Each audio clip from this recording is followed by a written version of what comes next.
आलो अंगावर घेतलं शिंगावर, एवढी ताकद मात्र जरूर आहे.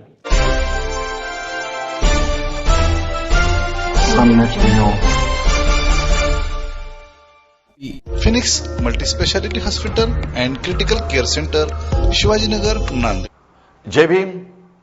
मी विजय निलंगेकर. सम्यक न्यूज लाईव्हच्या या विशेष बातमीपत्रामध्ये आपलं स्वागत करतो. पाहुयात आजच्या सम्यक घडामोडी. मी भाषण ऐकत राहतो, रोज पेपर वाचत राहतो. मला सांगा, फक्त शिव्या देण्याचाच कार्यक्रम आहे का? मला फक्त एवढंच विचारायचं आहे. शिव्या. आणि मी ते पाहतोय की अशोक चव्हाणाचं नाव घेतल्याशिवाय यांना सोपच येत नाही अशा प्रकारची परिस्थिती. मला काही समजेल ना, काय वाईट केलं बाबा यांचं. चिखलीकर बोंब मारतो, वानखेडे बोंब मारतो, हे सुरू झाले.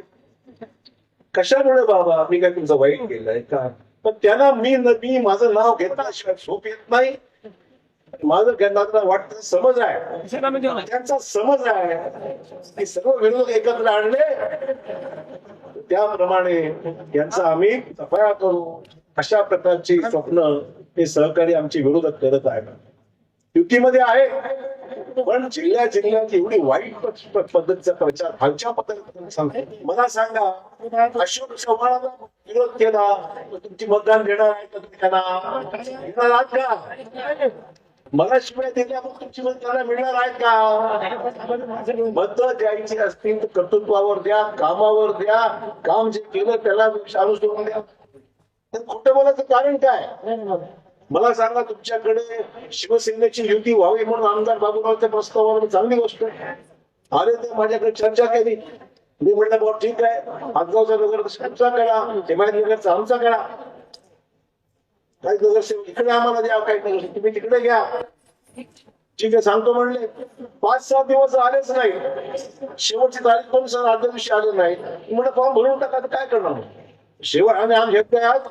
आमचा अध्यक्षाचा उमेदवार पळून द्यायचा प्रयत्न केला. अध्यक्ष पक्के होऊन राहिले. तिकडचे माणसं पळून गेले, कुठे हक्कावरचे. इकडचा माणसं प्रयत्न झाला. म्हणजे भाजपचे उमेदवार सुद्धा पळून येण्याचा प्रयत्न होत असेल. मी तुला आम्ही गपचूप बसायचं का? काय चुक आहे आमच्या? आता तरी खरं बोला.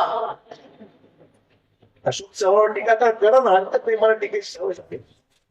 तुम्ही मला चक्रव्यूहामध्ये अडकवण्याचा प्रयत्न करत आहात. तुम्ही किती जरी काही जरी बोललं, अशोक चव्हाण का आहे ते मराठवाड्याच्या, नांदेडच्या आणि महाराष्ट्राच्या जनतेला माहिती आहे. तुमच्या सर्टिफिकेटची मला गरज नको नाहीये. आणि किमान बोलताना खरं निवडणूक आहे, खरं तर बोला.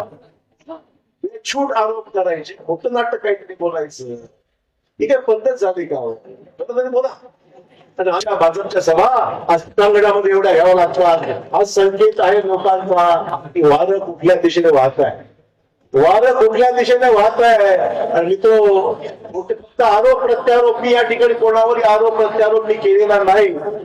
फक्त माझ्या विरोधात जे बोलले त्याचा खुलासा या ठिकाणी केला आहे, हे मला मुद्दाम सांगायचं. माझी सवय नाही, माझी सवय याचा त्यांनी काही बोलावं आणि मी ऐकावं आणि मी कमजोर आहे असा कोणी गैरसमज करू नये.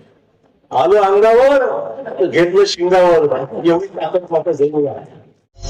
पाहत रहा सम्यक न्यूज लाईव्ह. बातमी पाहण्यासाठी YouTube वर सबस्क्राईब करा.